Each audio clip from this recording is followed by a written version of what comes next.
नहीं होता यार, नहीं होता. So I've tried it out. I'll be honest with you, I've tried it out, but the quality is pathetic. At least as on date, it's pretty bad.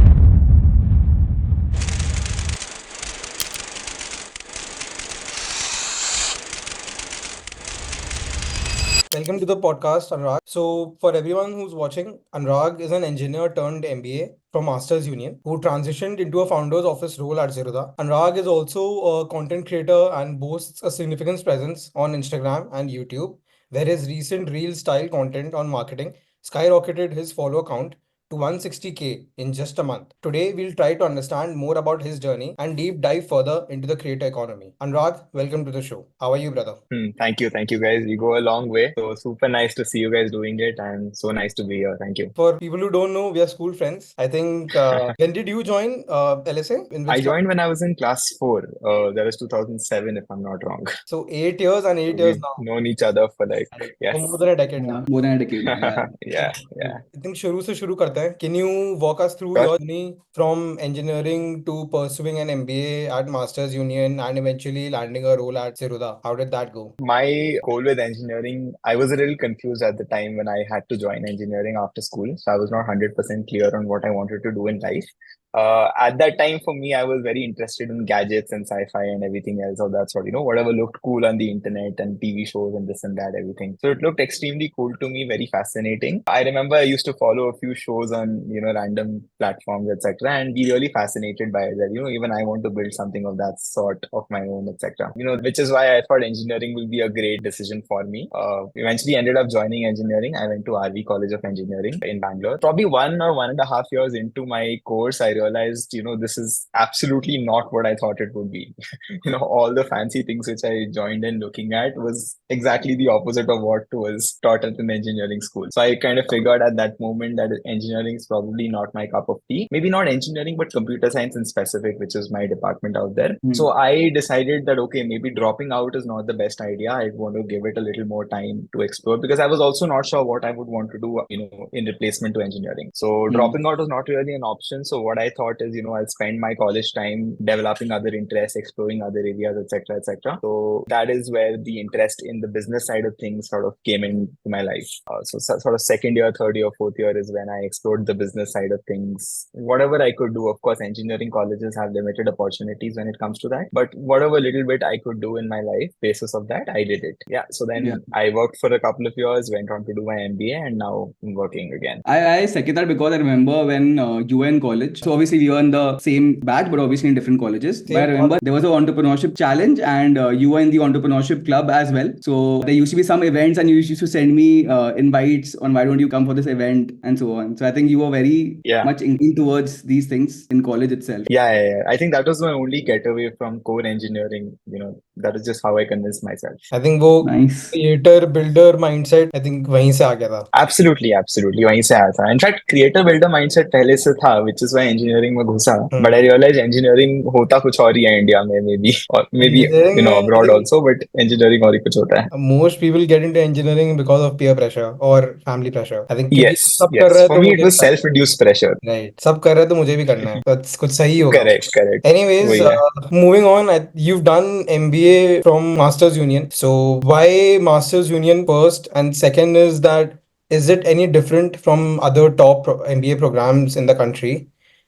And third, a follow-up question on this would be that do you think now that you've done MBA and you are constantly being bombarded by tech AI in today's time, do you think MBA is relevant anymore? And or will it help people to pursue MBA who are actually aspiring for it now? Got it. So I'll start with why Masters Union in the first place. I think this was sort of sometime during the pandemic of, all of us were bored to death, trying to figure what to do next, etc., etc. Similar situation here. I stumbled across Masters Union, one of the advertisements here and there. Kind of remembered that I'd read an article 2 years back in 2020 about Masters Union as a concept. At that time, I thought it's some course, etc. So I didn't pay much attention to it. that. But when I saw it again is when I recollected those thoughts and I went and deep dive into the course and curriculum and everything else. So I found it very interesting. So you know how in colleges we have e-cells where we really invite guest speakers, etc., etc., and that's like a festival in itself. Yeah. There was a college which had a curriculum which was a festival in a certain sense because you had all celebrity kind of teachers, CEOs, CXOs teaching you all around. So something that I've grown up waiting for a year long is something I'd be getting on a daily basis is what I believe at Masters Union. So the curriculum really attracted me, and obviously these kind of colleges also attract a very different set of people as compared to an IIT or a IIM. So I thought it'll give me a different level of exposure as compared to any other college in India. And the application process was also largely profile oriented rather than on the specific exam that they conduct or a score or cutoff or whatever. So I thought it's a great place to be to understand and meet interesting people out there, because of course there is one breed of people who are academic in nature, walk a certain path, do a certain thing in life. But in today's world, and I'll also come to your third question first, with AI etc. coming into the picture, the traditional ways of working may or may not work any longer. So you need people who think differently, come from very different backgrounds or school of thought. So which is why I thought Masters Union is going to be a great place to be. Yeah, so far I've been very happy with the outcomes that I've received. So yeah, that's pretty much how it is. And about AI, diving a little deeper on AI etc., whether an MBA is really required or not, I think it really helps with the connections and the community as such. So Mayank, I know, has done an MBA, so Mayank will of course relate to it. But when you're part of those MBA groups and MBA circles, the conversations you have is much better. So you get exposed to a lot of things much earlier than you probably would have if you had not done an MBA. So if you're obviously you have to be curious enough and you have to be involved enough to be part of these discussions, part of these groups. But as long as you are, an MBA curriculum or an MBA community really gives you a lot more access into building things, discovering new things, and obviously gives you a lot more perspective on building things. You get a lot more confidence, etc. So yes, it is important from that regard. Yeah, if you're saying you're going to come out as a finance expert or a marketing expert or an economics expert after an MBA, I don't think that's going to happen either way. But it's just a confidence booster or confidence builder is how I would put it. So I think I agree with you, Jesse, on this, that I think the biggest takeaway from an MBA program would be the network that you come out with. But I think on Masters Union, like I have a follow-up. Jesse, you mentioned ki you have actually CXOs and all coming in. So could you just deep dive on, Jesse, what would be the ratio of, suppose you'd have various terms and then various subjects around it. So like say 80% of the teachers are CXOs or 100% of them are CXOs. What would roughly be the ratio of actually people, practitioners in the industry coming and teaching students? Because I think that is a very big takeaway. We also had it in ISB where other faculties from other companies would actually come in and teach. Even the people from finance backgrounds would also come and teach. So what roughly would be the ratio, if you have any idea? Pretty much, I would say 80-20 or 70-30 of sorts, where the higher number is on the CXO part of it. Internal professors, faculty are relatively lesser, and usually for the 101 fundamental courses, so that everyone's up to page with what's happening. For example, in finance subjects, engineers are usually clueless about what's happening. If we have like an industry professional, coming and suddenly teaching finance, you don't want an engineer to be, looking lost in class. You require those, professors who are trained as such to sort of fill that gap and then get everyone up to page so that the CXO can really take it from there. Also, in terms of curriculum, how is it different with respect to other top IIMs and ISBs of India? In context of that, in most MBA colleges, they usually teach you either like through a book or through case studies. So, is there a different mode of education in MBA in Masters Union? Is it more like hands-on, like based? Correct. So this is in any case there. So you have books, of course, PDFs nowadays. Books and case studies are obviously there. But in addition to that, I think Masters Union gives you two very interesting things. One is the outclass component that they have, and second is of course the community that they have. So I'll talk about the outclass first. In outclass, you have a bunch of challenges every term. So for example, in the first term, you kind of build your own drop shipping business, wherein you get a flavor of how e-commerce works, how delivery works, how the practical on-ground challenges of an e-commerce business or any delivery business works for that matter. Second is when you get into the creator economy and understand the marketing side of things, creator side of things, etc. So on and so forth. So every term you have different challenges altogether, and you get a different flavor of what's happening. And these are not school projects where a group project is going on and three people are not contributing and two people are fighting with them, is that was of course kiddish, but this is not of that sort. While it may sound like that, this is a lot more serious, with real money involved, with real profits, with real revenue, everything else real. And these are all real companies. A lot of folks from my batch, seniors, juniors, also have gone on to take these projects as full time careers and build something good out of it also.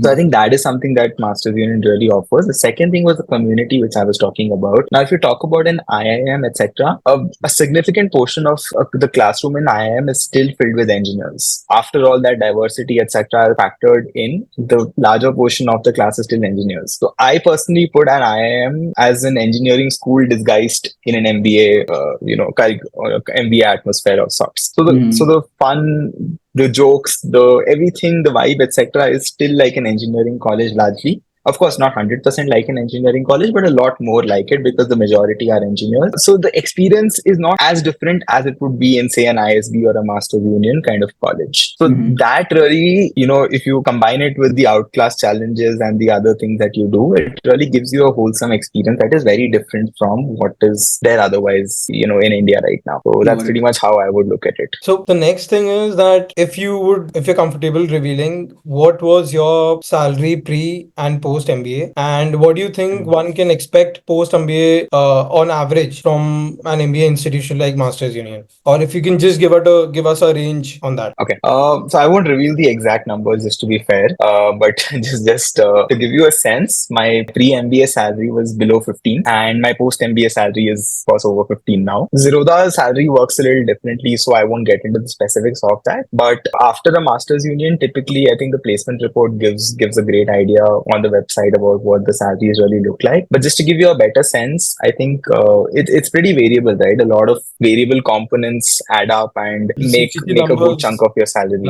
Right. Correct. So base salaries are very variable. Some folks get like a 25 lakh ka base salary. Some people also get 18 lakh salaries. But that said, it's not that the variable components should be ignored altogether, because that is also money that you'll be getting at the end of the day. And eventually, for anyone who really wants to make it in life or become rich, that variable component is where you will make the most of your money if you stick around. Base salary is what, 1, 2 lakhs, 3 lakhs, 4 lakhs is at best is what you will get. But the variable is where you can make an upside of probably anything for that matter. So you get a lot of different level of components in sort of every college. Masters Union, I don't think is any different when it comes to those kind of salary components. So largely what you get at an ISB and IIM, etc., here and there, pretty much similar levels as to what you get in a Masters Union also, is what I would say, expectation wise. I think I had. Of course, there are outliers on both ends. People who just chill out and don't make it, and people who are exceedingly good and make it really big. So that is, I think, the case in every college. Right. I had seen Masters Unions.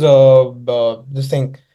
The numbers for this year and for last year as well, and they were pretty good. I think their numbers topped the numbers from ISB and IIM as well.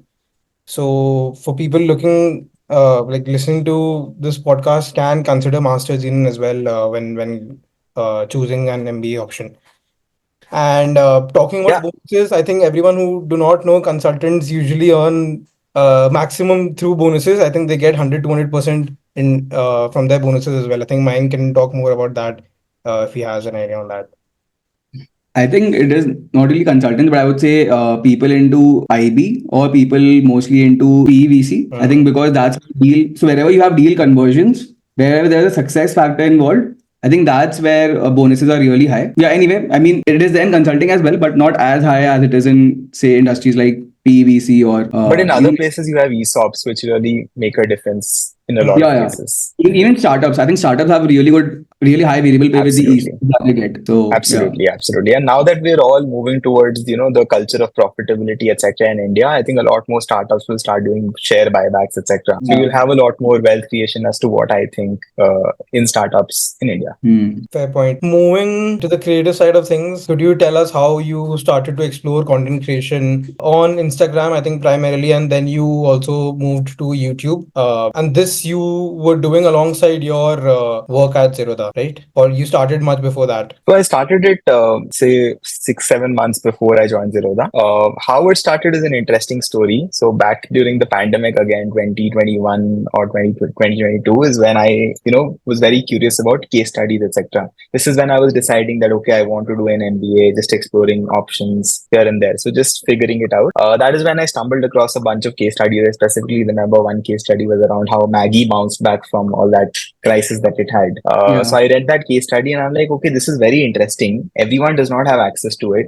Why do I not sit and summarize these kind of case studies in now what is a Think School format? This was around also the time when Think School was starting as a YouTube channel. I had the exact same idea. Eventually, I decided not to go ahead with it because I thought who's going to listen to like a young kid giving gyan on business. So I decided not to go ahead with it, but that kida still sort of remained in my mind for a long time. Fast forward to Masters Union, there was this entire curriculum of sorts where you had to create your own channel and become like a creator of sorts just to understand the industry and just to get a sense and flavor of what's happening out there. So that kida Mm. was always there. I realized I could pair it up with my interest in reading. So what I also realized, and this is probably for a lot of applicable for a lot of us in our age and today's age, that all of us one get lazy to read things. We all want to read, we all want to understand a lot more things than we already do, but we get lazy. That's one. And second, even if we read it, we don't retain things. So for example, if you read a newspaper today, 5 minutes later if I ask you what you read, in all probability you'll not even remember what you read like 5 minutes ago. So that's become the state of our mind today. And of course, one thing that's very well known is that one of the best ways to learn is to teach or just to talk about it in general. Yeah, So I thought, why agreed. not just create a structure where I make videos on things I read. As a result, I read more and make more videos. And the pressure of making videos forces me to read, and the pressure of reading makes me make It's a videos, loop. etc. So all exactly. So that's the loop I wanted to create for myself, which is the reason I convinced myself that okay, making videos is probably a good idea. And of course, business marketing, all those kind of domains were naturally of interest to me, which is what I always used to read about. Mm. Of course, run away from my engineering days. So that is how I started creating videos. I wanted to do long form YouTube at first, detailed case studies, but I realized logistically it's going to be a really hard challenge. So I Mhm. started to do it with shorter videos first. And now that I have some traction and I've spent about what 1.5 years or so in creating content on videos, I now want to move to long form videos also. So that's been the journey, and that's how I started. Okay, so I think let's dive a little deeper into content creation space. So Mhm. so that everyone knows, so Anurag basically runs a page called Business with Bansal, and so वहाँ पे he talks about case studies on businesses, marketing, advertisements, and these domains. And I think you've been on it for 2 years now, almost 2 years, or more than 2 years. 1.5 years. One One and and a a half half years. years. And so from what I know, at one point his followers, I think for 1 year was after maybe 1 year was I think around 10,000, and we were having lunch together, and he was telling me, "Yeah, I think I'm gonna give this one last push, and I'm gonna try a new series I'm thinking of." And तो इसके बाद क्या हुआ कि his followers count I think skyrocketed from 10,000 to 160,000 plus I think within 1.5 months, 2 months period. So basically the series was I think called 100 Days and 100 Crazy Marketing Ideas, which is still ongoing. And so what was the inspiration of coming up with this idea, and how did it strike to you? And do you see any pattern in this idea or anything which you now realize in retrospection which might have worked out for you? Okay. So the idea, honestly, there was no thought process behind, coming up with the idea, etc. It just happened to strike me one day. I found it very interesting, and I'm like, okay, let's go with it. Probably why it happened is because I've always been glued to advertisements, etc. I was a person for the longest time who did not have YouTube Premium just because I enjoyed watching advertisements. So I'm that sort of a person who really enjoys watching ads and analyzing them. So for most people, ads are like, okay, there is an actor, there is a story, this is the advertisement, great, this is the product. For Hmm. me, it's like, why did they do this? How did they do this, that, blah, blah, blah. So that's just my natural thought process. Mhm. So I realized that's a strong point in me. And also during my MBA, by the way, that's a subject I really enjoyed the most. Advertisements, brands, consumer behavior, etc., is something I really enjoyed the most. So that's how I pretty much came about it. But I'll tell you something that I really learned from it, and probably whoever's watching it can take away something very interesting from it. Yeah. This is a lesson in generic marketing also. It's about just making a rememberable IP. And what I mean by that is, say, for example, now that I created 100 days of crazy advertisements, the thesis here is that even on day 11, if someone finds my videos, the Hmm. natural curiosity will arise when they watch that day 11, to figure out what's happened on day 1 to 10 No idea. already. Hmm. That True. brings them to the profile. And Yeah. of course, now you can always draw parallels with the product business, wherein, if someone, looks at your business on, say, day 37 of your operations, they will be curious on what you've built, or the number of products you've launched in so and so days, or what you've been doing. Right? It's just a case of bringing people back to your website, or back to your homepage or landing page or whatever, and getting them curious about what's happening. Hmm. Just making them browse through whatever you have to offer. So Hmm. that was the thesis of 100 Days of Crazy Advertisements, and exactly how it worked. So I think day 14 is when my first video went viral. Before that, I had like at best 2,000 views on a video on an average. Day 14 went viral, and people obviously got curious for the first 13 days also. They came back, वहाँ की video से started watching all the. Sorry? फिर वहाँ की Those भी videos views बढ़ tend to जाएंगे be well. Right. Correct, correct. उस videos में भी, I have 40-50,000 views each on the first 13-14 videos also. Hmm. So that really helped. And I think in retrospect, since you asked me, this is a great idea for marketing, right? So someone's really involved in your journey. Now, the person who found me on day 14, since that person enjoyed my first 13-14 days of, videos, that person's going to be glued to my videos for the next 100 minus 14 days also, Hmm. right? For people who would find me on day 50, they'll watch the first 49 days and also the next The 49 next one. days, for Hmm. example. Yeah. है ना? So I think for anyone who's probably building a business or building a distribution or whatever, I think just having like that call to action as to, there is something interesting about me that you want to go around and check, Hmm. in a very subtle manner is very important, because that's a callback of sorts where people just get involved in your journey, and that distribution really plays out. So now I know, there are 20, 30,000, 40,000 people who will watch my videos no matter what at this point in time, Hmm. my reels at least. So that really builds meaningful distribution, is what I personally feel. Because most of the, see, I tell you what, there are a lot of meme pages that we get a million views here and there. There'll be a lot of random videos that get like 20 million views. We've all seen those kind of videos. But who are they created by? Absolutely nobody knows. Hmm. Nobody remembers the last 10, names of the last 10 reel creators whose videos you saw on Instagram or TikTok or wherever you see, right? Hmm. How do you get your name to be remembered? How do you create that identity? It's by giving people a reason to come to your profile, or come to your website, or come to whatever you want them to come to, and check out what you're up to. Hmm. That is when they spend more time with you, and that is also when they remember you for much longer. Hmm. So that's how you create remembrance and create a brand value as such, and create a more meaningful distribution. So that's something that I really learned, while doing this entire series. Hmm. As on the date of when we're recording this, I'm on day 74. So hopefully, by the time this video is out, I'll be done with the series and on to something else now. I think that's very insightful because I remember that even Ankit Bhayanpuria, who started the 75-day hard challenge, I think he also had a Yeah, similar process where he actually, as you mentioned, he created an IP for himself. Ki people who are watching his 50th video would want to see ki, Arey, acha, he's doing this for 50 days now. Let me come back and see ki, what has he done. And then they're curious for him to even yeah. finish till 75 because every video has 50 out of 75 days completed or day 50 completed. So I think that's a very good go. So, so I basically, what is think the I mantra for think he success? was I think he was the pioneer for this trend or this challenge, day wala challenge jo tha. And from there everyone So he started was not picking the up. pioneer. He was not Not the in India, pioneer, I but think. he was the one who did it the best for sure. Right, He was the right. one who gained the most outcome in terms of followers or impact or whatever. But Hmm. what would you say would be the mantra for success? So one is, as you mentioned, IP, something which uniquely possibly identifies you or and makes people come back to your profile and scroll up or down, see more videos. What other things Yeah, would you say yeah. would be maybe a mantra for success, maybe 2 or 3 things which you think agar ye sahi karo, then the chances of succeeding in content creation would really improve. So if you're talking about content creation in very specific, I think in business also it's applicable. The time that someone spends with you is really important. So for example, I've noticed this with Instagram, at least for sure. When my videos have a larger average view duration, which is basically, say for example, my video is 1 minute long.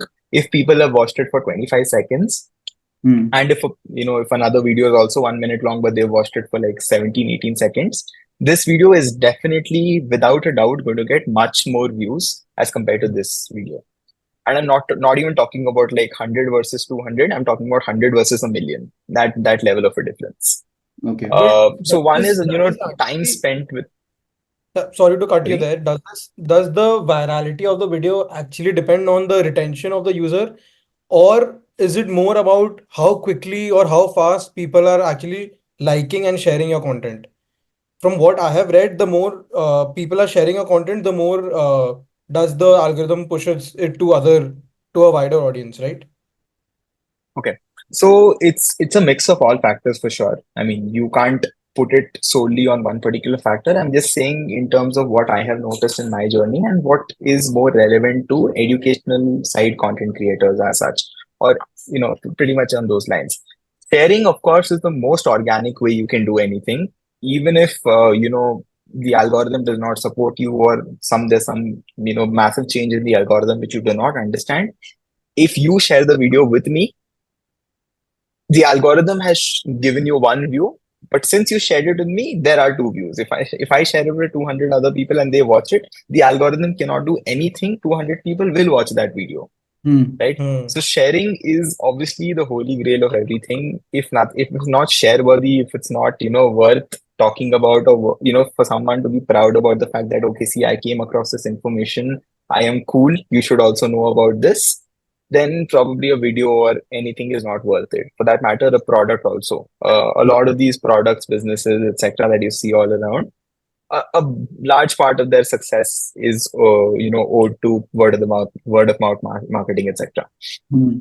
So I think that is one for sure, but also a large part of being able to build a brand is the time someone spends on your platform.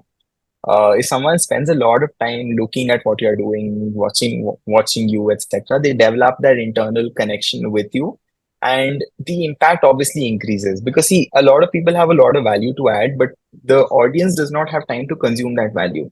Hmm. So if you're able to get the audience to spend time with you in order to patiently wait till you can give them that value that you can, that is when you can really form that connection. So if you're sort of doing it for the impact, then I think time spent is a really important metric you must be looking at. But if you're looking at only pure virality, then shares is something you must look at. Of course, a mix of both of them is the ideal case scenario here. Acha, so great. So Hmm. just to summarize, एक तो you have to create something unique, something which builds your IP and which gets people to your page first of all, where they go up or down. Second is ki where they are able to say share it or save it or just send it to more people. That is second. And third, as you said, ki engagement has to be high. Like maybe they are watching it for longer period, like they're not just watching it for first 10 seconds maybe the entire video, or if it's a long form content, then they're staying till probably the end. So if these 2 3 things, if you're able to win in at least 2 or 3 things here, then the chances of success Yeah. increases more or less. 100%, 100%. And the idea is to be able to do it for a longer period of time rather than just for one or two videos or for one or two products. Mhm. If you can sustain it across, a year or a few months at least, that is when you really built a good brand. Got it. Right. Consistency So, for is example, I'll tell you what, if a random person, so for example, if say Mehul starts a channel today and Hmm. he sends me a video, ki, "Yaar, Anurag, I've created this video, watch it." Even Hmm. if the video is terrible, I will watch it because I'm his friend, or I know him, or I have a connection with him. Hmm. Okay, let's say, for example, Mayank has no idea who a Mehul is, and he sees Hmm. Mehul on his timeline. Hmm. Mayank is going to be brutal about the fact that acha video nahi hai, I don't care, I'm skipping. Hmm. Hmm. I'm saying eventually later to be able to release the pressure in your mind about being able to create the right hooks, the right retention, etc. You need to get people who know you very well, Hmm. very nicely. So Mr. Beast has really cracked that. right? Mm. Now people, at least for me personally, how I consume Mr. Beast is I don't look at his thumbnails and get attracted, etc. I know Mr. Beast का video है तो अच्छा ही होगा. Now I don't use my head into thinking कि इसमें title ऐसा है इसलिए I'll watch it, और इसमें thumbnail ऐसा है इसलिए I'll watch it. While he's doing that engineering, I am already a person who will watch his videos regardless. Mm. So he doesn't have to have the right hooks, the right etc. here and there. So I Mm. think eventually the idea is to build that audience in a manner that they don't care about the hooks or the, what you're saying in the first 3 seconds, blah, blah, blah. But they will just watch it for who you are, and they'll share it with the right people, Got it. because they believe in the value that you provide to them. So I think that's the longer term game that probably would need to be played here. So my question was like I have seen people also promote saving of their content on their shorts. So I was curious to know if they should actually focus on saving as well, or just sharing is fine, like to end their reel bit. I think it depends on what kind of reel you have. So, for example, if you have something like a keyboard shortcuts reel, for example, for a tech YouTuber, so sharing is also very useful because then you'll go back to it and yourself will watch it like 10 times over because Mm. you won't remember the 10 shortcuts at once. So, you get 10 views from just one person over there, for example. Sharing, of course, if you can share it with 10 other people, you get 10 more views from different geographies altogether. So it's again a mix of everything. It just depends on how you see it. For example, if there's uh, an informative reel, like a news-based reel, and if you ask someone to save it, कोई point नहीं है because tomorrow the news is not valid anymore. Mm. So yeah, it just depends on what kind of content you have, how relevant it is to share or like or whatever. If it's usually a social message of sorts, the call to action is usually like, because people usually like social messages or good messages, etc. So if there's a Mother's Day kind of post that someone's doing, तो उसमें save नहीं करेगा वो, क्या करेगा save करके? Like he करेगा उसको तो, और share it with your mother, sort of a thing. Right, but ऐसा मतलब I don't know, like you said कि अगर if I save a video और फिर I watch it 10 times तो it counts as 10 views. Is it like that, or No. is it like from one handle you can only have one view? No, so there are two different kinds of views. So both of them are calculated. The ones, at least from as per my knowledge, the ones you see on the Instagram homepage are the ones, if you say watched it 10 times over, it will count as 10. Oh, okay. Oh, Correct. But But if I you think open it inside, then you have different numbers altogether. So, whenever I have some viral reels, etc., if I look at my stats, I see two different numbers. So one is a bigger number, which is probably, I'm assuming a lot of people would have watched and rewatched it. And there's a relatively smaller number where I'm assuming those are unique views. So you always have that. YouTube is a little more specific with its analytics as compared to Instagram. So on YouTube, you get a lot more data on the specifics of who's, sort of, if someone's rewatched your video, etc. Mm. So that works a little better on YouTube. But yeah, it's both of the kind of views are counted. So essentially, sharing or saving it is like I would see it as engagement only. It is kind of engagement with your content in a way. So, Yeah, like in essence, engagement badao, create something unique or something which people would remember in a way, and maybe scroll up and down to see more. And I think these things would really essentially help. yeah. So, so now there's one more debate which is there, which is long form versus short form. Okay. So I remember I was listening to Tanmay Bhatt. I think he was speaking on one of Varun Maya's show, and so he talks about how long form is the holy grail of content. So he says that people should actually create long form because I think the kind of viewers you get there, because it's YouTube is based on search, like people are actually searching for thing and then they're opening, whereas Instagram is based on scrolling behavior. So what is your overall take on long form versus short form, and do you feel that uh, there is a better crowd which actually comes to maybe long form content maybe on YouTube, or is there a different view that you hold? Okay, so I'll tell you two things here. One is, of course, what you're saying is absolutely something I also agree with. Uh, Hmm. of course, one way to look at it is, the way people consume short form is, they're scrolling and they might discover something interesting. So it's Hmm. a probability. Long form is, they're really looking for it, they're hunting for it. So they will find you by hook or by crook, regardless of wherever you are. Hmm. right? At least in most cases. So that's of course there as a difference between long form and short form. So the intent when you're looking for a long form video is much higher. But also the difference when it comes to long form content, like I was already mentioning before, also is the remembrance aspect of it. Hmm. So forget about how long the video is. For a reel, say the limit is typically, 1 minute. You have reels for 1 minute typically. Hmm. But in long form, the limit, there is no upper cap. It could be a 10-hour video for all you know. Hmm. Okay. When you look at the absolute number of minutes that someone has spent with you on a video, it is usually and always much higher when you're doing a long form video. Long form. So Hmm. that person obviously is more patient to get the knowledge that you can give to them or get for the information that you can give to them. Hmm. Which is also the reason why we really remember all our cricketers, news anchors, teachers, Hmm. everyone, friends also for that matter, who we've interacted with multiple times over stretched periods of time. Hmm. Which is also why physical events, whenever we see somebody, we remember those people, etc. Hmm. And when you see a reel for once or twice, for example, you don't really tend to remember those faces. Like, हाँ कुछ तो कहीं देखा है इसको, पता नहीं कहाँ देखा, kind of a thing, Hmm. right? So that is the larger difference between how you are and I'm not saying this in terms of popularity, but I'm saying it in terms of impact, how you've impacted a person's life, how so if you create an impact in a person's life, that person will remember you, Yeah, yeah. and Hmm. that person will become a fan for life. So that's how it works. Hmm. So that is, that's how YouTube versus this thing works. Second thing is, think about how, and this is a widely spoken topic also. Think about how we consume long form versus short form. When Hmm. we are watching reels, we're usually like this, our mobiles are in front, it's vertical, we're usually leaning forward and watching reels. But Hmm. when we're watching long form, it's usually, ठीक है अभी, hands free, ये चलेगा अभी थोड़ी देर के लिए. You can't ever imagine watching reels on a TV. But you Hmm. can imagine watching long form content on TV. You Okay. can't imagine watching reels when your hands are absolutely dirty with food. When you're eating with, say, you're Yeah, eating yeah. biryani or something. Hmm. You can't imagine watching a reel kind of a thing. But you can and will watch long form videos, Hmm. right? Because there you can leave it and trust the process. कि ठीक है ये video अच्छा रहेगा.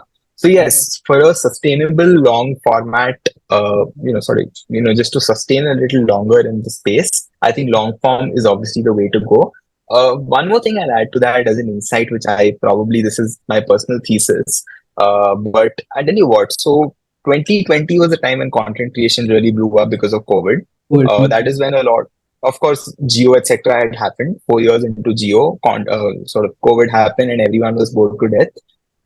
Now, what happened is a lot of us, people from all, places in society were bored and started consuming content. Hmm. Now, all your influencers, all your business creators on India and different creators gave people a sense of what they wanted to know. So before 2020, people did not even know कि उनको ये चीज जाननी चाहिए. For example, in finance, there were so many people who were not even aware that they should be knowing about insurance as a concept. They were not even aware that they should be thinking about tax planning as a concept, or they Hmm. should be taking things seriously like that. Hmm. Now, all your real kind of creators Hmm. bridge the gap by telling people, okay, this is an important topic you need to have in your consideration set or have in your mind and Hmm. think about it. Hmm. Now, 4 years hence, 4 years since that 2020 COVID era, now Hmm. people have already realized, a large section of society has already come to page with the fact कि insurance के बारे में जानना है. Now Hmm. they're like, बता तो दो कुछ. Like, पता है जानना है. I understood कि It is जानना है मेरे को important, ये insurance clear के है, बारे में. But but give me who's going more to tell me? details. Give me more details कि इसमें क्या, Correct. right? Hmm. Correct. So it's basically like, ठीक है, हाँ, one is having the talk and one is actually doing it. Hmm. So now I think we're moving into the era where people are appreciating the doers a little more. Hmm. So the gap has largely been bridged. There is still a section of society which is bridging the gap, and there are short creators who are also doing a good job in giving out information also. But by and large, this is my personal thesis that most of the people are now appreciating and moving towards long form content because of the sheer depth in it. Hmm. So people are appreciating depth now because they're like, हाँ हो गया बहुत shallow content देख लिया. This is something we've consumed, for the last 4 years. We're bored of it now. We've already seen this. Hmm. Got it. So that is, why I also think that long form content is really going to blow up in the next few years. And also, by the way, as per your Meta reports and all these other places, they're actually betting a lot heavier on long form. TikTok, for example, has launched 20-minute videos. Oh. Reels has increased its limit to 3 minutes. Instagram is also experimenting with having carousel reels. For example, how you have carousel posts today, you can Hmm. have carousel reels, which Oh, means wow. one Nice. reel, multiple reels in this thing, single post. So you have a much more longer interaction with it. Right. Got it. Static So content they're doing a bunch actually of things, works now. which all hints towards the fact that the world is moving towards long form. Hmm. हम्म चलो main बात पे आते हैं पैसे कमा सकते हैं कि नहीं कंटेंट क्रिएशन से सर आप ये बताओ और पैसे अगर कमा सकते कमा हैं. सकते हैं तो what are the 3 to 5 major ways of monetizing your content okay. See पैसे डेफिनेटली कमा सकते हैं. I come back to the fact कि आपके पास वैल्यू है कि नहीं देने के लिए. If your audience really respects you and comes to you for the value you give, they will watch you regardless of what you're doing. Today, if MKBHD makes a video brushing his teeth, I think a lot of people who follow MKBHD will watch him just because वो MKBHD है. Hmm. Now, if you make a video brushing your teeth, people will give you gali in the comments straight away, right? So right the fact is, when he's brushing his teeth, MKBHD can promote a Colgate, but you cannot, Hmm. right? So that's how content creation may advertisements work. So as long as you have a loyal audience, a cult audience that will follow you for who you are, you can sustainably make a business out of running ads for people. That is why all your celebrities, cricketers, etc. work, because they have a cult audience. वो उनको उनके लिए देखेंगे ही देखेंगे regardless of whatever's happening in their lives, So by right? So ads, that's of course by ads you mean brand deals, right? So brand deals, correct. got it. So first is brand deals that we have. Correct. So one way to do it is brand deals, and that's the a little more detail on it. Hmm. Second way is, of course, a lot of creators have gotten into selling courses. Hmm. These are typically those creators who are either into some form of education. So people in the travel industry can talk about how to travel, the kind of gear required to travel, blah blah blah. People in the finance industry could teach finance. People in the marketing industry could teach marketing, etc. So that's courses, which is now becoming a very profitable way to earn for a lot of creators because you don't have an build upper once cap on how much you can earn there. right and build Right? You once can build and once and you can keep selling, monetizing it for endlessly to everyone. Hmm. Yes. So Sharan Hegde, Ankur Wariku, and a bunch of others have really done this very well and have, of course, earned a lot of money. Hmm. Third thing now that's starting off with a lot of creators is events. You get paid to host events, be at events, or give seminars, workshops offline because a lot of companies want to upskill their employees. They pay you to take a seminar there. Or, if you're a tech creator, for example, and there's a new launch for Samsung, they'll invite you to their event to make a video over there and they'll pay you for that, just for attending that event, for example. Okay. So it depends really on which form of creator you are, but in whatever field you're doing, you can really make money in that regard also. Apart from that is, of course, you can offer your services to someone else. So now Tanmay Bhatt has been doing this as of late. Acha. He's starting podcasts with different companies altogether. So now Tanmay Bhatt has realized he has a brand face, etc., Hmm. that people will watch. Now, companies are getting Tanmay Bhatt, paying him a fee or something, and asking him to host a podcast on their channel. Hmm. to Okay, get so that's traction on another way for create.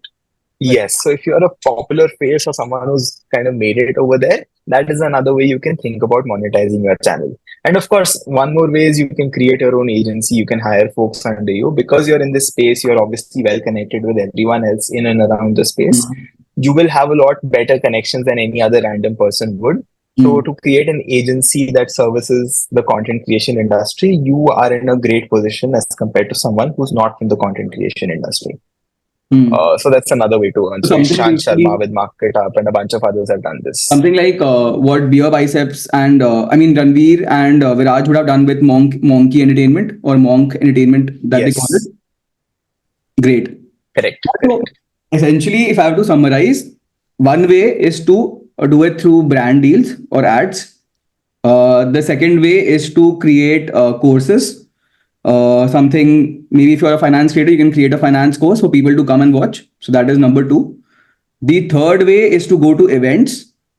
you go and speak at events, or you make small videos at events and you monetize that, which is also kind of like an ad, but okay, you're going to some place, you're not just in your natural recording environment. The fourth one, you mentioned is Google having AdSense, running ads on your content. sorry. Running ads on your content like on YouTube, the generic OG YouTube ads. No, I'm saying the fourth point that Anurag mentioned on that. So the fourth one is doing it, offering your face to other brands. Yeah, offering a face to other brands. Number four, offering a face, where something like where what Tanmay Bhatt does, where he records for other companies. And the fifth is in an agency format, where since you're already in this business, you create a team around it and you help others do it. So you're a content creator essentially, but ancillary services tum develop kar rahe ho around mein, which is helping other people. Yeah. And maybe a sixth In one. that case, content creation becomes your funnel. Yeah. And the sixth one, as you mentioned, Mule, which is running ads on the videos that you put out, maybe the long form content that you put out. But that is I think that is the least revenue generating source out of all of these. Relatively, yes, but that also is not actually very less. What I've been told, basis of, again, I don't have this information firsthand, but what I've been told is 1 million views on YouTube on a 8 to 10 minute video fetches you about 1 lakh rupees as on date. Mm-hmm. 1 lakh Indian rupees. Yeah. Oh. 1 million views on YouTube, 8 to 10 minutes video, roughly 1 lakh rupees. Pretty good. That is pretty. That in is the education space. Okay. वो तो काफी अच्छा है, not bad. Yeah, it's fairly good. But that's also 1 million views, so you need to get there. Right. वो ऐसे ही नहीं आ जाएगा. Time लगेगा. Correct. Hmm. Correct. Okay. So now, so many aspiring content creators wonder if it's possible to replace their full-time job through content creation itself. So if we talk about content creation, what can someone say with a 10K followers or 100K followers or 1 million followers can make, given that they replace their decent revenue generating full-time income by content creation? Yeah, so again, I would say this largely depends on which field you're creating content in. For example, if you're a dance creator, if you just dance and create content and you have, say, 20,000 followers also, you can really start hosting a lot of workshops. And even if, say, 200 people turn up to each workshop, or even 50, 60 people turn up, you can make a good amount of money from that workshop if you price your services well. A person who's just talking about case studies on the internet can't really do that as such. So that person really needs to depend on something else. So for them, leaving their job will be a much later decision, much later in life decision. For someone who's probably doing magic on social media, they can start doing gigs here and there. For them, it's a very good discovery. They can start doing it in restaurants and small birthday parties, etc., and they'll get a lot of good money out of it. Mm-hmm. So all your performance-based artists, etc., singers, guitarists, musicians, magicians, blah blah blah. Correct. So it's a lot easier for them to start monetizing their services, because for them it's discovery, and then you can straight away start monetizing without getting into the hassle of ads, etc. But for people in the education side of things, it's a lot more delayed.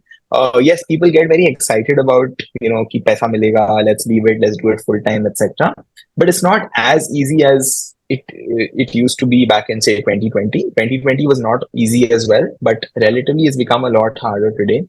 Mm-hmm. And so as long as my personal playbook here is, as long as you're at least making 5-6x sustainably of your monthly salary, it does not make sense. And sustainably being the keyword here. Okay. I think fair point. Now, for someone who's starting to get into this space and who is also willing to be in this space for a prolonged period of time, since you've already been here for 2 years now, can you give us a hint of how much does it really cost you creating content, and what are the benefits that you've gotten out of this over the last 2 years or so? Okay, this is an interesting one, I'll tell you. So I'll speak from my perspective, because again, different creators will have different editing costs and different editing levels, etc. But from my perspective, I spend about so this entire advertisement series, I'm spending about 70,000 rupees. The entire to make 100 100 videos videos. thingy. Correct. So this is approximately 70,000 rupees, excluding all the equipment. So this is all my editing, production cost, blah, blah, blah. All of that put together is close to 70,000 rupees. Hmm. Beyond that, you obviously need a camera or a mobile phone. Most of the mobile phones are good enough today. You need require a tripod. If you have good lighting in and around you, then well and good. Otherwise, you probably require an artificial light. One good artificial light costs approximately 15 to 16,000 rupees in India. So that's something that needs to be factored in. But I think something that all content creators should really invest in, the first thing they should invest in is a microphone. Because the audio quality is good. I think everything solves for it. People are still okay looking at a badly produced video, but they're not okay listening to a badly produced audio. Hmm. So as for the So yeah, audio, so that's pretty much how the yeah, for the mic thing, which one do you suggest people should start with? The one that clips onto your t-shirt or the one that is a podcast kind of a mic that is there in front of you? so the one that clips onto your t-shirt is usually a Rode or a DJI mic that you see on most creators. Those are relatively expensive, upwards of 30,000 rupees. So Hmm. I don't think it makes sense for someone starting out. The podcast mics that you see on, say, Ranveer Show or Raj Samani, etc., are usually in the range of 20 to 25,000. Hmm. You obviously have a lot cheaper options also. Maybe you guys can put the links in the description. I will share it with you. But Hmm. you have options in the range of 2 to 5,000 also to begin with, and these are fairly decent mics. In fact, the very few first few videos that I shot were also from the same mic which I borrowed from my friend. So that costed like 2,500, which my friend had. So I borrowed that mic from my friend and started making videos. Oh, that's nice. So for anyone who wants to start, I think that's a good idea. By the way, if you if you're doing it indoors, most of the phones also have a great audio setup, so it Hmm. should not be that big a problem. Hmm. Got it. All right. So yeah, So pretty much around the costs that is what is required, and that's usually the things that you require. So a camera, a microphone, a light, optional light, and an editor if you require it. A lot of people. So I'll tell you about editing also. I'll dive a little deeper on editing. I personally think outsourcing your editing to somebody else, if you are a person who focuses on scripts, is a better idea for the reason that you don't have to break your head too much on producing the video, post producing the video as such. Okay. So I realized this somewhere during my second or third video itself, and that is when I got a freelance editor on board. And I'm like, ठीक है यार, तुम मेरे videos में help करो मुझे. I don't want to break my head on editing at all. Hmm. So that really helped me sustain content creation without results for a longer time because I also, was working in partnership with someone in a certain sense, and I had a teammate to report to. Hmm. So that one that helps you with accountability, and second, it helps you, transfer a lot of your headache to somebody else. Yeah. Of course, in exchange for a payment, but as long as you can afford it, Hmm. Makes sense. I think that that just helps you last longer. I mean, Matlab, it also saves you time because you're only focusing on the most important part, which is creating the right content, and everything else is being delegated. कि ठीक है बाकी का जो काम है Yes. if I continue to do this, it will take me maybe another 2 3 hours 4 hours to edit a good video. But there's a professional who has been doing it, who is much better than me at it. So let him or her take care of it. So 100%. And I'll also tell you one more thing. So this is, I think, something I've learned and realized, which is also applicable to businesses today and to content creation. hmm, By the way, I think content creation and businesses are very, very similar in a lot of ways. Both have products, both have launches, both have user feedback, both have, pretty much everything you can think about. So when you're a content creator, you're largely a product manager if you think about it, right? hmm. So, great lessons to learn from content creation about product management or just running a product business or a services business also. Because you constantly understand every day is a new release, every video is a new release. It performs, it does not perform. You need to track the metrics, you need to check what users are thinking, you need to see how many people are using whatever you need to see where people are clicking, you need to see if people are buying, etc., etc., right? So that's one. And second is, what I've realized looking at a lot of startups and looking at a lot of content creators is the idea here is to last longer. Most of the content creators that I used to follow when I started out have phased out by now. Hmm. And they used to be great content creators with great potential, but they just phased out for the reason that they did not last longer. And trust me when I say this, but having more followers and more views on your channel does not motivate you enough to sustain longer. Eventually, you will just burn out. And Hmm. that burnout is real, whether it's entrepreneurship or whether it's content creation. If you burn out, no amount of views, no amount of followers can really motivate you to get back to it with the same intensity that you always had. So the idea is to just prevent that burnout, for which I think the entire USP of a content creator or a business person in today's world is just being able to avoid a burnout. Right. I think Because this we're explains all what. so consumed in so many things in life that we tend to burn out much faster than probably our ancestors did.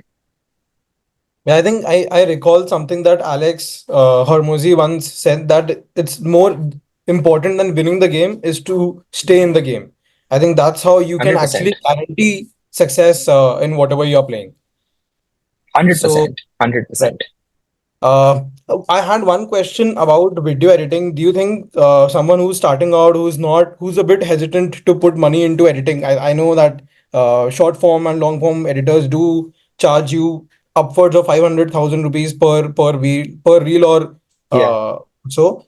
Do you think someone should like choose edited videos like that, like the ones that Ansh Mehra posts, which like heavy editing, or something like what Sarthak Ahuja posts, like normal recording, and then just transcripts of it, which is auto generated on the Instagram Yeah. video. Yeah. Again, I think both of them work. Sarthak Ahuja really focuses on the value and what he's doing. Maybe his audience is just the kind which does not really care about what his editing is. But Sarthak Ahuja's background and the way of his speaking, etc., is so powerful that he does not require editing. In a lot of cases, when you're talking or explaining concepts, you really require that amount of editing to be able to talk to the people you want to talk to. It also depends on which kind of audience you're talking to. If you're talking to a relatively younger audience, they want all those graphics and everything else. But if you're talking to a much more mature audience, they find it annoying. Hmm. So it largely depends on where you're looking at. So Sarthak Ahuja's audience, from at least what I understand, is much more older people, business people, business owners, Hmm. and similar folks like those. So that's his at least target audience. Who watches them is a different issue. That's his target audience. So they really find those graphics annoying because they've never mentally grown up watching those graphics all through their life. So they enjoy plain, simple, vanilla videos versus a youngster today who enjoys, more graphical representations and will usually lose interest if there is no graphical explanations on screen. Hmm. Hmm. Which is, by the way, also the reason why most of us enjoy studying on YouTube versus in classroom. Because in classroom, you have a whiteboard or a blackboard, but in YouTube, you have someone who's explaining, with interesting graphs Images and and charts, pictures. etc. Correct. So that's largely the playbook of Khan Academy, why Khan Academy blew up. They were able to really graphically put everything together. Yeah. I Hmm. think in essence, it also in So it essence depends. it would depend on the audience that you're catering to. If you are catering to an audience which is already very mature and they know their stuff, but they just need a good direction, I think Sarthak Ahuja's style would really work there. And if you're talking to a literally maybe a little maybe the new generation audience, people who are just growing up, they are younger, the younger audience, you would have to create something which would at least keep them looped in into the video. So Which is some kind of much more graphic or visually something. appealing. Yes. Yeah, makes Hmm. sense. Cool. I think my next question might be something that most of your followers would be curious about. Why haven't you had any, or you have not posted any brand deal videos till now? Uh, Follow-up question on that is that, have you been approached by brands? If yes, what has your approach been, or how have you dealt with them? And what advice would you give to content creators who are looking to secure partnerships with brands? Should they just jump onto any brand deal that they're getting, or they should be very pick and choosy with them? Okay. So I haven't done any brand deals because I've not been sure about any brand as to, whether or not I should work with them at this stage. Yes, I have been approached by a lot of brands and also agencies to partner up and obviously secure brand deals through that. I have not done that yet because I'm still figuring out how of course, my audience is relatively new. That's one part of it because it's all happened in the last 1.5, 2 months. So they don't have that connection with me and I don't have that connection with them. So I don't think it's fair on my part to, go and promise a brand a particular amount or a particular number of views or a particular impact as such. That's meaningful. So that's number one. So I want to give it a little more time for it to settle in and show the true numbers. So that's one. And second is I don't know if brand deal is the best way to earn money for me personally, because it's, I don't know, somewhere I think it's also about, working with brands is gets a little tricky because they want you to say something very specific which you may or may not align with. Hmm. So Hmm. sometimes it gets really tricky. So I don't want to get into that hassle as of now. Hmm. Again, I'm on the fence of it, not saying I don't want to do it 100%, but I'm on the fence. Maybe, there's probably a better way to earn money off this. Maybe there's, something else I can do altogether. So I'm still on the fence of deciding what I want to do. Uh, which is probably the case right now. And about any other content creator who's starting out or has already started up, if they want to earn money, yes, brand deals is definitely a great option. It's definitely one of the most revenue generating ways you can earn money. But also, I think as content creators become more powerful today, most people have like a responsibility to be a little more grounded and provide the right kind of information and right kind of products that their audience can consume, because media is getting more democratic today. All your news etc will slowly start getting replaced by youtubers, Hmm. instagrammers etc. So the responsibility shift is also happening. You can't be promoting anything and everything to your audience just because you are getting paid for it. Hmm. So I Hmm. think, yeah, so that, as long as that vibe is checked, yeah, I think brand promotions start even when you're at 5,000 followers. So you will probably get options there also. Okay. If you're talking about how much money one can make about, while doing brand deals, a good playbook here is if, your average view, okay, let's put it as followers pretty much. As long as your followers and views are not too drastically different, you don't want to have a million followers with 200 views on your video. As Hmm. long as they're somewhere, in the right range and do not look false, how you can look at it is, if you're a Hindi creator, Hmm. 0.2x to 0.5x of your follower count. Acha, okay. If you're an Okay. English creator, in the education space, by the way, I'm not really sure about the other spaces, but if you're a Hindi creator, 0.2 to 0.5, 0.6. If you're an English creator, you can start at 0.5 and go up till 0.9 or 1 of Okay. your follower count. Okay. So like So, if you if just to give you an now that you example, have hmm, right, like now that you have 1.5 lakh people following you, if there's a brand that approaches you for a video, you can easily charge them somewhere around, as you said, 0.5 to 1x, right? So 75K to 1.5 lakhs for a reel or for a long form or correct. like for multiple reels. This How is do you for do a it? reel. I'm talking about reel. Typically, Damn. it's a reel and a story kind of a thing. Hmm. Acha. But I think again, that that's is what I'm saying, right? really So here in my case, a brand may or may not be interested in doing that because my followers have not really settled in and I don't have like meaningful followers as of now. See, a lot of brands also do it on the views. A lot of brands do it on the followers, so it depends. So my average views I think are about 30-40,000 now. Hmm. So that's probably the minimum I would get. So 30-40,000 rupees a month, per reel. Below that is something I would definitely not want to settle for at this stage. Hmm. Hmm. But beyond that is something depends on the brand, how they see it, how fit it is for them.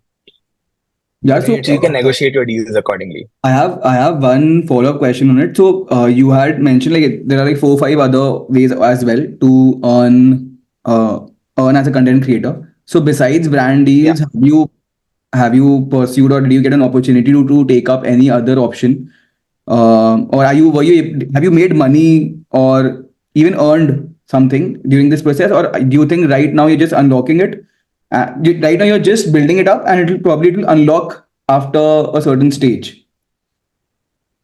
yeah. So for me, it's more like I'm building it up right now at a burn, and I would like to see how it goes, and then probably make money over there.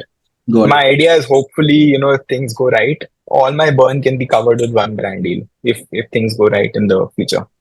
That would be your major big break, like they call in Bollywood. Hopefully. Right. So like you said, abhi थोड़ी देर पहले कि content creators are slowly becoming powerful since they've got the following that they have. And seeing that like every other person wants to be a content creator or an influencer, so to say, these days. Do you think the market is getting a little saturated already on that front? And is the success rate of getting a good ROI on this is actually decreasing? Because like I honestly don't think a lot of people would be making even decent money here to replace their full-time job. Yeah, like I think only the top No, 1% no, would be making good money. 1 to 5, yeah, 5% would be making money. exactly. Exactly. That's how the power law works, 80-20 kind of a rule here also. That is definitely true. But that said, there's always room for quality. Probably 2 years back, 3 years back, you would have said the startup ecosystem is flooded. Jisko dekho startup kar raha hai. But there's still room for more startups, right? Today also we see a lot of people starting up and doing well in life.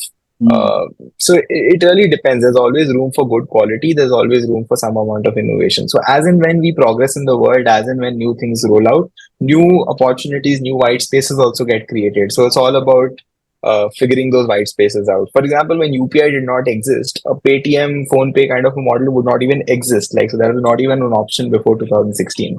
Hmm. But that white space got created post 2016, and then Google Pay came in, 500 other players came in. So there are so many similar white spaces that keep getting created as and when the geopolitical landscape changes, the technological landscape changes. AI in general is an entirely white space Yeah, yeah. area right now. So yeah, a lot of things. AI content creators, for example, would not have been relevant 5 years before. Nobody would have cared about them. Yeah. They But today won't. They would they not are have the been hot relevant topic even in a town. year from here, even a year back. I think only Exactly. since the release of GPT, AI has actually come into the scene. Exactly. So an MKBHD would not have been, relevant, say, 50 years back. Technology was not really a thing which we were looking at. So, Hmm. you always have white spaces created. So I don't think the market's ever going to be full. There's always going to be room for quality and whatever you can bring to the table. So yeah. Hmm. Uh, so final question from my side on your content creation journey. What do you think are the three mistakes that you've made in your content creation journey over the last 1.5, 2 years, and which you would advise people starting out not to? And what are the three things that you think you did right up until now? Okay, I don't know if I can list three things each, but I'll try my best to list whatever I know. One mistake that I did is, of course, hoping and believing that success is a fast thing in content creation. It most likely does not happen with most people. I thought I'll get like, so many followers in like no time. Did not really happen. Second is I never focused really on my audio quality. Even till date, I think my audio quality is a little off as compared to the other creators. So that's been a big miss from my end. And the third, what I've realized is miss on the long form side of things. So I've not really gotten into the details of whatever I could possibly bring out in my knowledge. So I do a lot of research here and there, but I don't really put it out. That's the mistake side of things. Probably the good side of things is, of course, one is the series that I started. I took feedback from a bunch of folks, took that insight from Hmm. here and there, and started that series, which obviously did a good deal for me. Second is having an editor right from the beginning to outsource my headache and my work to them.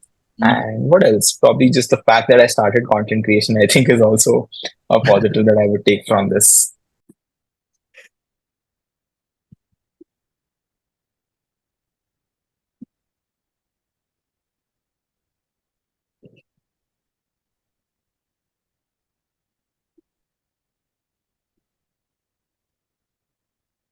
Okay, so इसमें just tell me one more thing कि so अभी how do you manage your content creation? तो for example अभी you have 100 videos to create. तो इसमें content creation के लिए are you using any tools or are you taking help of AI or is it purely based on self research? So what is the source for your content? कहाँ खोजते हो या फिर क्या use करते हो? And if there's a tool which helps you put it in the script format which is attractive. No, yeah. So the tool is me. I do it on my own. I don't use any tools as yet because I don't think anything has really become good enough to be able to, as it is, use. अभी फिलहाल at least what I'm aware of. अच्छा. बाकी अगर किसी को कुछ पता है तो comments में बता दो. Even I'll be happy to know it. But yeah, that's the larger thing. And Enthusiasts, unbelievable. sorry. I said AI enthusiasts assemble. AI enthusiasts assemble, batao. Prompts, tools, whatever.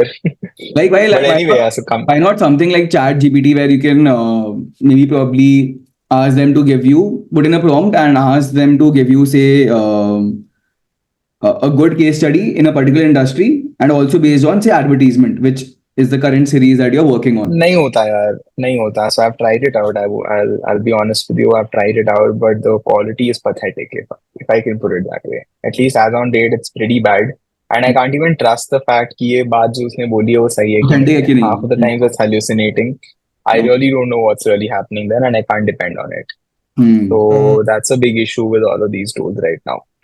Even if it's connected to the internet, you can't depend on the content they're giving out. So regardless, you'll have to do a lot of background research. You might as well just do it on your own.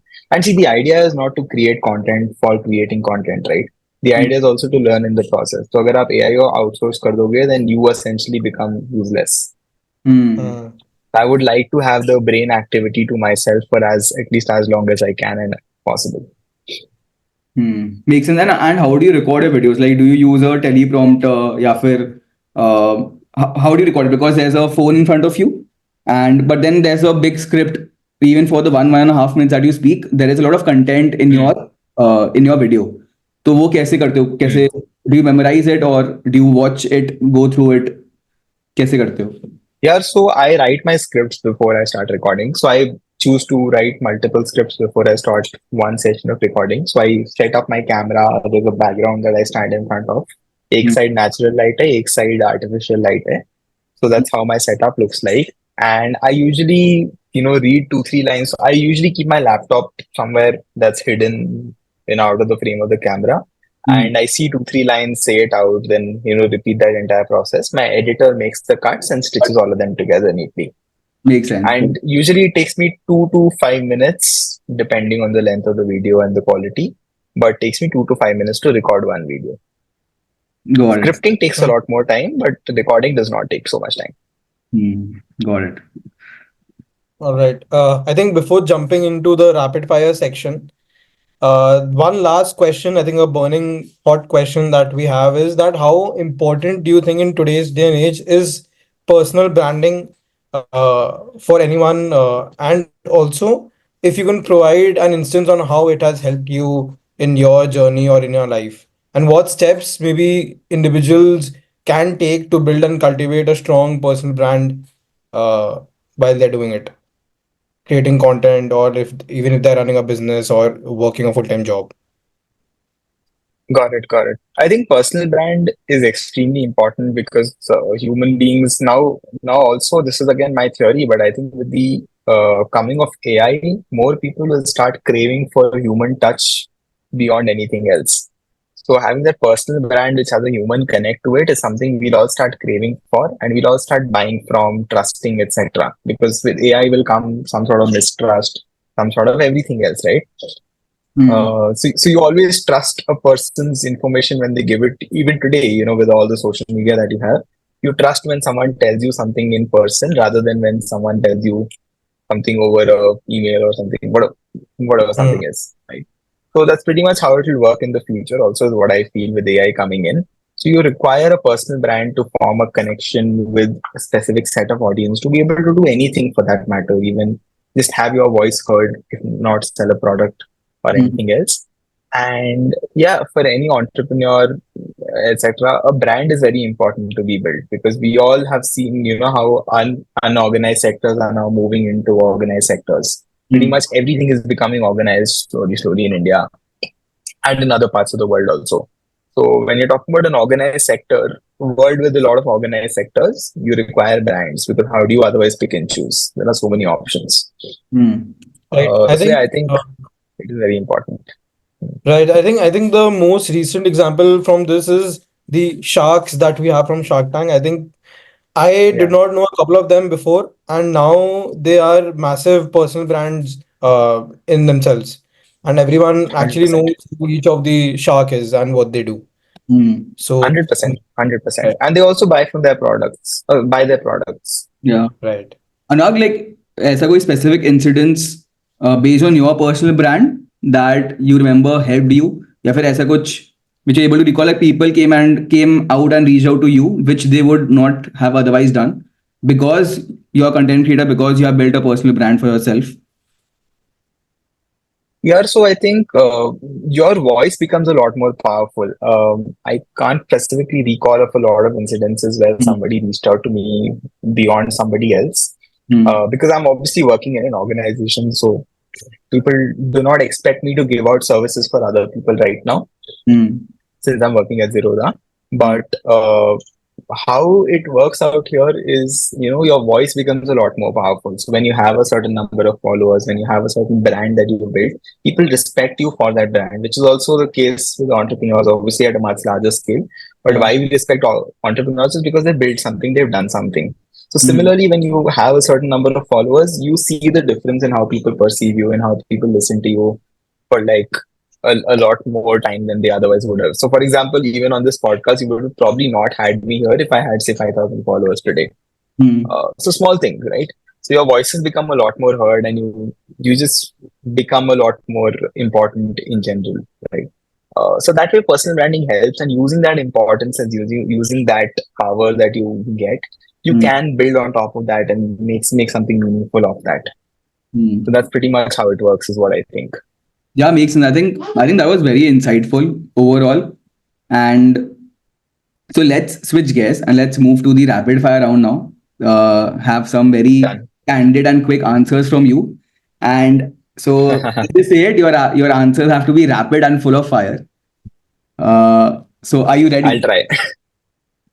We Yes. don't have any hampers for you, but Then I'm out. Sorry. Chalo, so, Yeah. if you could have dinner with any person, dead or alive, who would they be? Steve Jobs. Okay. If you could choose any company to work for, it can be a global company, not necessarily in India, but if it could be any company that you could work for, which one would it be? And maybe one reason why you think that would be the company. Coca-Cola, because they have a generationally good marketing strategy that I really want to understand and work on. Okay. One content creator you really admire. Hard one, Think School though, but Ganesh from Think School. Yeah. Okay, fair. One piece of advice you'd give to your younger self. Start fast and don't worry about people judging you. Start fast. I think that sort of. that makes a lot of sense. I think that is very crucial. Starting fast. It gives you a lot of. It gives you a Head big start. runway to Mm. experiment, to Yeah. learn. Okay. True or false? Being a content creator or an influencer is not as glamorous as it looks. 100% true. It's Okay. not at all glamorous.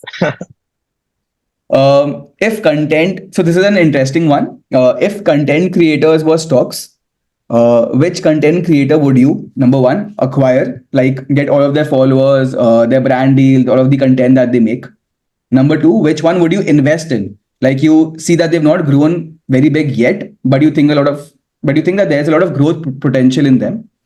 And the third one is which one would you sell out or divest your shares in? So which one would these three be? Uh, okay. We'll go one by one. What was the first one? The Who would you invest in? first one is to acquire. Like who would you completely acquire? Okay, I'll probably acquire Think School because I know they've built an audience which I would want to build. Okay, and invest in. Invest is a hard choice right now. I don't know. Like There are a someone who is bunch of small, folks I know. someone who is small, not. I know. Mhm. I'm probably myself. I don't know if I could put it that way. That's great. Invest in yourself. Believe in yourself. Invest in yourself. And the third Yeah. one would be maybe sell out or divest, like someone you think is not making that great a content and you see it dying slowly. I think okay, it might be a little controversial, but I think finance with Sharan to some extent. Not saying that he's not doing a good job, etc. But just I think the peak's somewhere reached. Okay. So it's a good time to sell as a stock. Okay. Uh, Fine. So last question, and so we intend to ask this question to all our podcast guests. So, what's the one problem that you would pay for it to get solved? Mm, I think education. Just bridging that gap between people not knowing what they want to know, kind of a situation. Okay. Uh, you know, there's too much of lack of understanding amongst people, at least what I've understood in the larger sections of society. The tier two, tier three kind of society where people have very less exposure. So I think probably yeah, exposure is a better word. So just solving for exposure is something I would pay to solve and really work towards that. Yeah, I Is think. getting the larger section of India exposed to a bunch of other things. I'll tell you where I'm also coming from, and this is a big worry that I personally also have with this, with where the world is progressing. So, Mhm. of course, we all know about the divide between tier one and tier two and beyond of India Yeah. and the world in general also. Mhm. Thing with tier one till now was that we were all exposed to the cool things in town, Mhm. which is all your cool technology, etc., etc. And the tier two followed like 5, 6 years after we did. Yeah. Now with AI coming in, the thing is, if only tier one has access to that, the divide will increase much more because these people don't even have a smartphone yet. Like half of India's population largely does not even have a smartphone yet. Forget talking about AI. And with Mm. the speed at which AI is developing, these people who don't even have a smartphone yet will first go to a smartphone, understand how to use a smartphone, then go to some other level, use a Mm. smartphone for some time, have that social media phase in their life, and then sort of move to AI. By Yeah. that time, they They will would have become moved to it. obsolete. Like, Yeah. absolutely. Like, there would be no existence of those people. Like, Mm. they would have to do so much of catching up. Interesting. So yeah, Interesting. I think exposure and understanding of that side of India, which is not yet exposed to what the world is doing, is very important for the country. Yeah. I think internet can somewhere solve for it once they get access to internet. No, But the then thing is, they don't have access to a mobile phone, yeah, right? yeah, that yeah. So that would also be a problem. So internet and probably the infrastructure, maybe mobile phones and other things together Yes, would yes, probably at least enable them to get exposed. yes. Maybe we want a Geo for the world kind of a thing to push this through.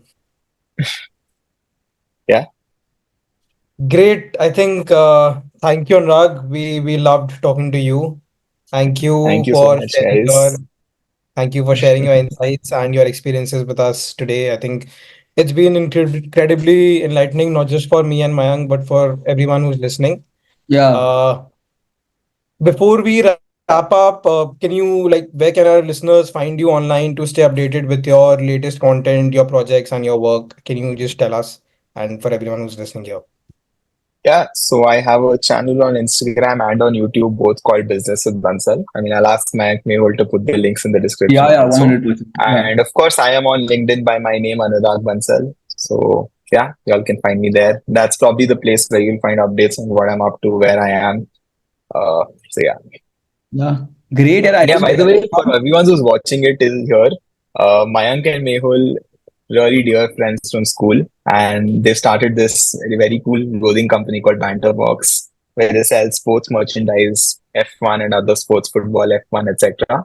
So if you all have made it till here, please go check it out. These folks are, doing some really cool stuff there. great to check out Business with Bansal for the latest business insights, case studies, marketing content, and check out Banterbox for the coolest sports merch and accessories. Thank you and follow us for more interesting content.